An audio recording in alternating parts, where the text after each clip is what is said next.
भरनी में आप कैसे रहते हो, एक बच्चे की तरह, एक वूम में रिस्ट्रिक्टेड हो, आप मूवमेंट ज्यादा नहीं कर सकते हो, और स्वाति में are like totally out. Punarvasu is the mother, she is the mother of all the देवताज एंड देवी। सो किसी का केतु अगर तुम्हारा इसमें चला गया, विशाखा के थर्ड पदा में चला गया, तो कृतिका तो बहुत ही, राहु पहुंच गया यहाँ पे, तुमको विशाखा मिलता है 1 2 3 एंड 1 2 3। सो तुमको दो पद उत्तरा सॉरी फाल्गुनी के मिलेंगे, एंड दो पद उत्तरा फाल्गुनी के मिलेंगे। Okay, तो that is where you see first two पदस are Phalgun oriented and the next two पदस इज उत्तरा फाल्गुनी ओरिएंटेड। लेकिन तीनों ही पदा में अश्लेषा इंपॉर्टेंट है, 10th हाउस में Ashlesha, and that is where Ashlesha का सिंबोलॉजी भी तुमको यहाँ पे देखने को मिलेगा।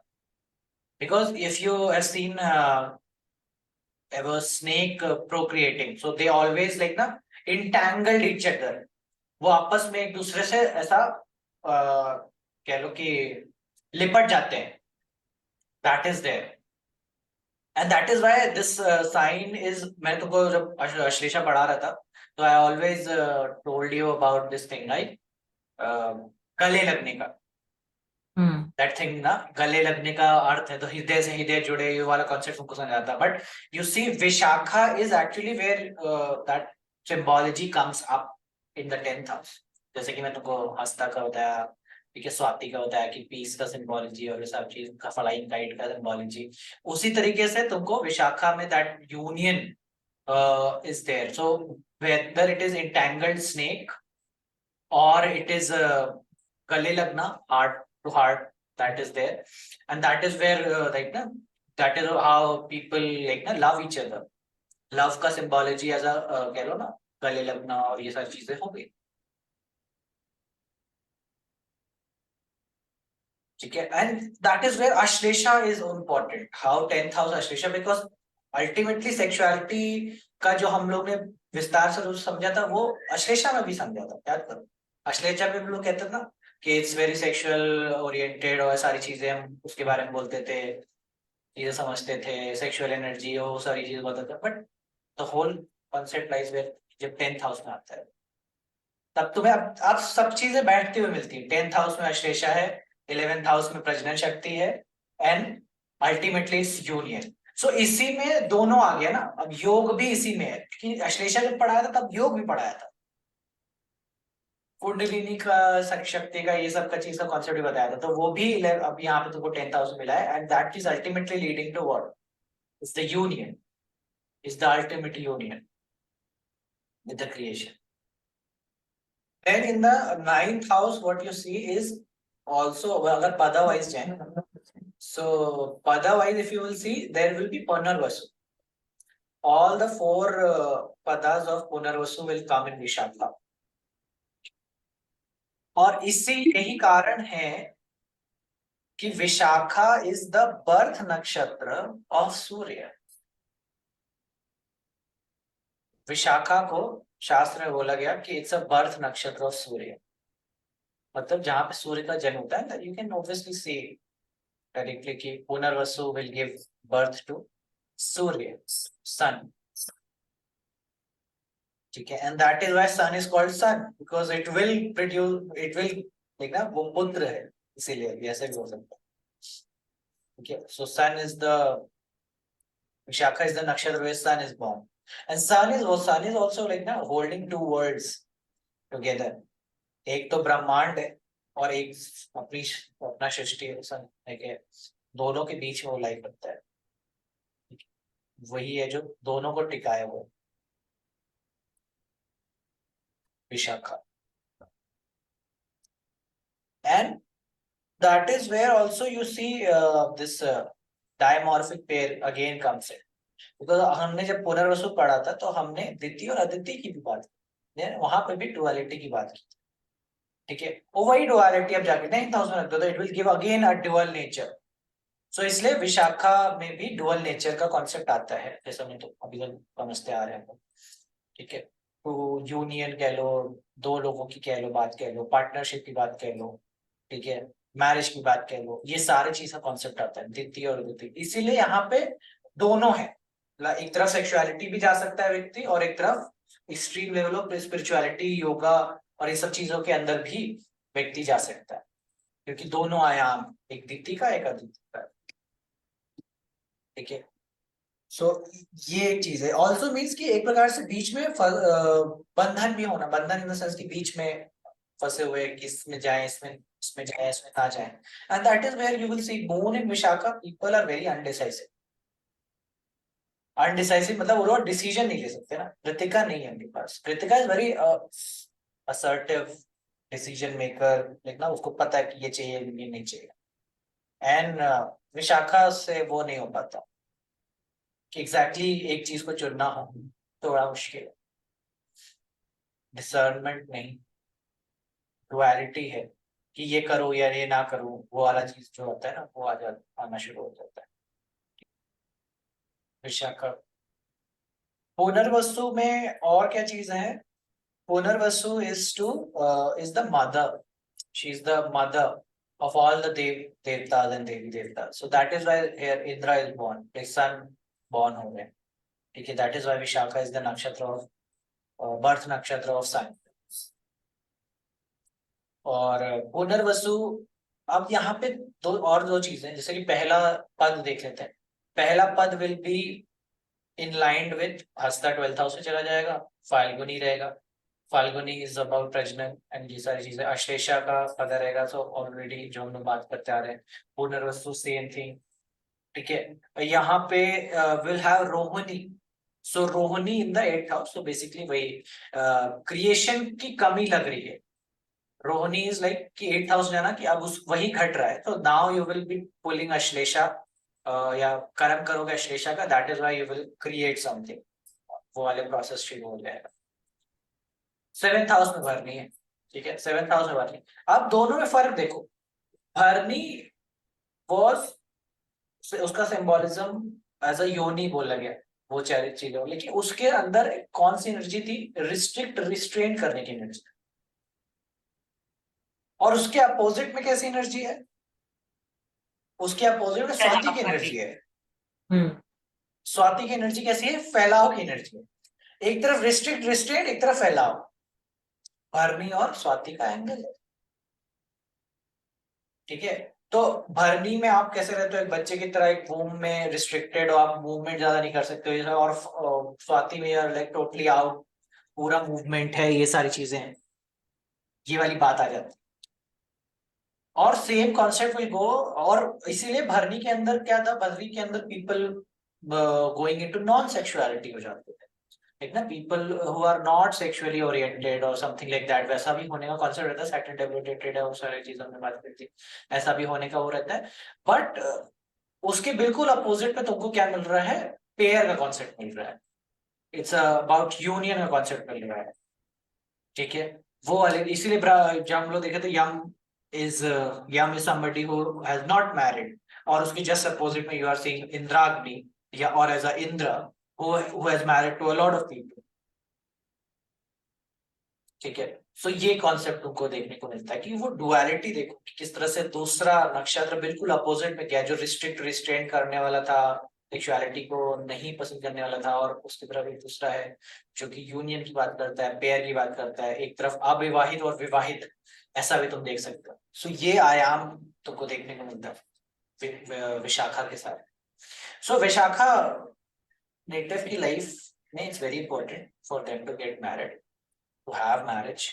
And if Vishakha gets like na afflicted, maybe by Saturn, maybe by Ketu or something like that, then actual कह लो कि सेक्सुअलिटी में प्रॉब्लम होना शुरू हो जाता है। ये कह लो कि सेक्सुअल ओरिएंटेशन नहीं होता है, क्योंकि ऑब्वियसली जब अगर विशाखा में प्लैनेट केतु जैसा जाएगा, it will give rise to Bharani ना। तो जो फर्स्ट पद ऑफ विशाखा में केतु चला गया, तो इट विल गिव राहु, भरनी में चला जाएगा, तो ऑटोमेटिकली भरनी वाला साइड अप हो गया, विशाखा का डाउन हो गया। तो नाउ ऐसा व्यक्ति यूनियन चाहता ही नहीं, वो चाहता ही नहीं किसी के साथ। अगेन नेक्स्ट पद में भी हो जाए तब भी भरनी चला गया, और दोनों ही पद में फाल्गुनी है। सो कहीं ना कहीं प्रजनन शक्ति का कह लो कि प्रॉब्लम होना शुरू हो जाता है, and that is why the native does not want to get involve with somebody. बाकी लास्ट पद is not about sexuality, it's about union, partnership करना। ठीक है, और कृतिका की तो पार्टनरशिप होती ही नहीं है किसी से। सो किसी के केतु अगर तुम्हारा इसमें चला गया, विशाखा के थर्ड पदा में चला गया, तो कृतिका तो बहुत ही राहु पहुंच गया। So now somebody who is very self dependent, independent, remember Krittika we talked about independency. So किसी का कृतिका पहुंच गया है, सो अब तो भैया वो तो चाहता ही नहीं ना किसी के साथ रहे, want to be totally independent. तो इस इसीलिए ऐसा व्यक्ति यूनियन में कभी काम नहीं कर सकता। इसीलिए उत्तरा फाल्गुनी चला गया, गेन्स फ्रॉम मैरिज और गेन्स फ्रॉम यूनियन, वो है ही नहीं इसके लिए। समझ रहे हो? क्लियर है किस तरीके से ये आयाम 17 के एक्सेस में जा रहे हैं। तो एक मिल रहा है और ऑब्वियसली इसीलिए अपोजिट पोलैरिटी का डिस्कशन अब शुरू हो जाएगा, क्योंकि अब अभी तक तो अपोजिट पोलैरिटी आई ही नहीं थी। अभी तक तो हम लोग बेचारे किसी तरह 9th हाउस का ट्रीट रहे थे, 7th हाउस का सीट नहीं पा रहे थे। बट हाँ, अभी यहाँ से ढंग से तुमको 7th हाउस समझ में आना शुरू होगा, किस तरह से भरनी और अग्नि का कॉन्सेप्ट है। And that is where you see also कि एक तरफ बॉडी पार्ट है और एक तरफ उसकी एनर्जी है। लाइक समझो ना, योनि का कॉन्सेप्ट में is only the body part है, बट उसका उसकी अग्नि, उसके अंदर का जो कह लो कि फायर है, वो इससे totally in opposite direction, totally in. और एनी प्लैनेट लाइक ना, कोई दूसरा प्रकार का प्लैनेट होगा जो कि not Rahu Ketu, will actually automatically give that, it will come in pair. इसीलिए डायरेक्शन हम लोग जब बोलते हैं ना, तो डायरेक्शन एक्चुअली कोई दृष्टि के रूप में नहीं है, इट्स ऑटोमेटिकली कि one one will get, it will attract other, it will attract other. So that is how you can understand how first two padas are very important in terms of marriage and sexuality and relationship. ये सब के बारे में in fact Falguni के पहले दो पदास जो है, it's about bringing together, like ना दो लोगों को साथ में लाने के लिए इम्पोर्टेंट है, finding that partner, having that connection और something like that. And over here it's about the union, actual union, उसके बारे में बात हो जाती है। And then the next two padas of Vishakha is about Uttara Falguni. Uttara Falguni is about like na, कि ultimately gains through marriage and partnership, और उस सब से जो तुमको लाभ है वो सब के बारे में बात हो जाती है। ठीक है, if you see this side of Vishakha, the 8 number side, so you see Vishakha here, Chitra going in 12th house, Uttara Falguni in the 11th house, Magha in the 10th house, Punarvasu जो Jupiter का exaltation point है वो 9th house में आ जाता है, वृक्षरा इन 8th house, Kritika in 7th house and Ashwini in the 6th house. ये शुरू हो जाएगा। ठीक है, सिमिलर थीम मिलेगी लेकिन थोड़ी डिफरेंट है। डिफरेंट इस तरह से है क्योंकि मघा इंपॉर्टेंट हो रहा है, मघा इंपॉर्टेंट हो रहा है, और उत्तरा फल्गुनी का 11th हाउस में आना शुरू हो रहा है। एंड 11th हाउस में Uttara Falguni and Punarvasu in this thing has something very unique about it, unique about it. और वो क्या है वो थोड़ी देर में देखेंगे। वो ये है कि बेसिकली जो यहाँ जो विशाखा का फर्स्ट 2 पदार्थ या कह लो फर्स्ट 3 पदार्थ है, it's about partnership relationship, but यहाँ पे आकर के वो चेंज हो गया है। इट्स नॉट नाउ पार्टनरशिप से अलावा, it's about the other person, it's other person. क्योंकि आप देखो जो फोकस है ना एरीज वाला, वो 7th हाउस पे नहीं रहा।